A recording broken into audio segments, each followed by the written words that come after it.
What's up, everybody? This is a video response for Chezkritta. What's up, my man? We haven't talked in a while.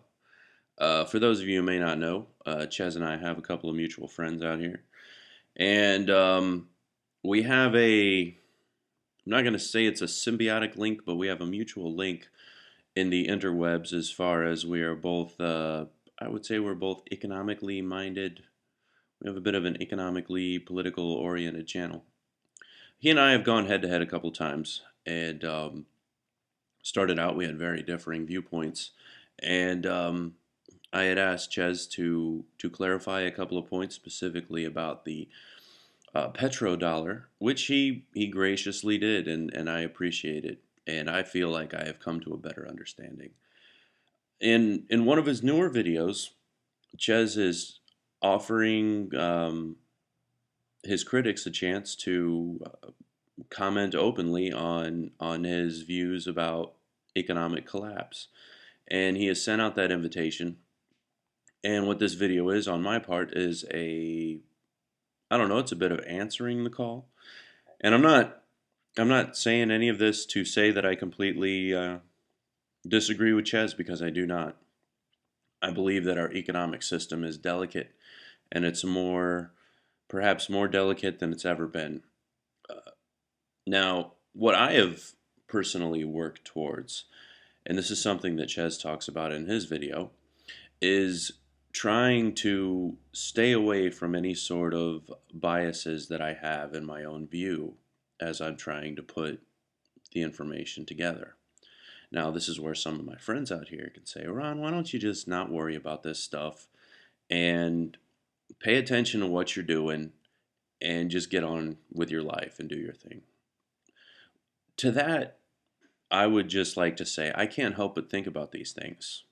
It's almost like in the same way that I think about how the world is round and how we're spinning in outer space. These are just thoughts that are floating around in my head. I look at a dollar and I wonder about how it works, why it still keeps working, will it keep working? I can't help but think about it.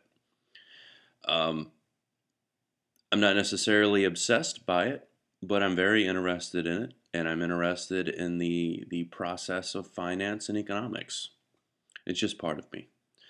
So I hope that answers that concern. I'm not trying to be some sort of a wackadoo out here. But again, my idea is to overcome my own personal bias and to get as accurate as information as I can in order to either one, help, or two, educate myself to the point where I can correctly adapt to what may come across our plate. Um, as far as the predictions that we see out here, where people in the comments I read on Chezkritta's comments, where he's been criticized for having been incorrect in previous collapse predictions and the here it comes things, and I myself have called Ches on it a couple of times whenever he's brought up something like, well, here we go, get ready for it. And I've always been really quick to stomp on his nuts, and that's not fair, and I hope that he accepts my apology for that. I want to get on this video here and let anyone know who's watching one of the things that I've noticed as to why we haven't seen the type of collapse that's referred to in, let's use the Weimar Republic, for example, or, a couple of the Great Depression or things like that. In my historical research, the differences between right now and those particular times have to do with competing solid currencies. We don't have that right now. Every nation that is a real player in the world market is running a 100% full fiat face-based money. So there's nowhere for, let's say, if the Mexican silver dollar came back, right? Well, people would probably turn away from the American fiat that wouldn't be able to be directly exchanged for specie forgive me, I'm not going to talk down any on this video. Um, you would turn to a greater value currency. Uh, for example, if a silver dollar from the US Mint, if a silver eagle could all of a sudden be had for $1, well, guess what would happen to the silver? So you wouldn't have that monetary flow completely sucked down like what you would see where the money just isn't there, and then eventually lead to production depression. Um, and these are all things that people in the economic know have brought up. But again, it's an extremely delicate process, and me personally, as a free market pundit, I don't like it. Okay, and I don't think Pete likes it either. Okay, I don't like the idea that guys sit in a room and determine the value of currency that Pete and myself would have to use to exchange our values and labor for. Okay, I don't like that. I would hope that the value of exchange would be between me and whoever I'm exchanging with, not determined and manipulated by someone else.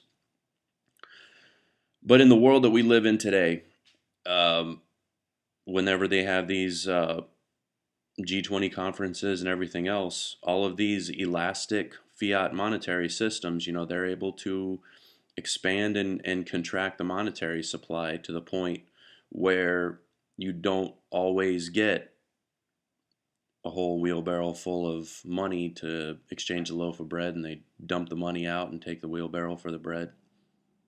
Um, it's not going to go down quite like that based on the systems that are in place. Uh, the other part that's shoring this up is digital currency has made a great deal of difference in that overnight loans and things of that nature. I mean, they can be immediately on demand, and digital currency is accepted nearly universal. So there's not even an exchange of paper. They can put their numbers wherever they need them to be. So that's some food for thought, and I just wanted to get that out there, and not in any way to stomp on Pete's nuts, because that's not something that I intend to ever do again, because I was wrong in doing so, and to let him know that he's definitely not the only one with concerns, and to try to time this thing is going to be a lot more complex than just the typical 20 20 or 30-year lifespan of a currency, because never before has there been a situation where you don't have a non-competing exchange currency. There's just nothing to turn to. So, for example, you take an exchange currency. The reason why an exchange currency had a 30-year lifespan was because there was only so far they could stretch that currency inflation for the exchange. Well, now there's nothing to exchange it for. So, I don't know, man. Interesting times, my friend. And please do me a favor and do the other people a favor. The silent majority that watch your stuff. Please just keep on working to throw out as accurate of data as you can put up there, and keep up the good work. Okay, I think you're doing a good job out here, and I think you're really trying to do the best you can with what information you have, and I think you're doing it from a good heart and the right place. Okay. All right, man. We'll see y'all later.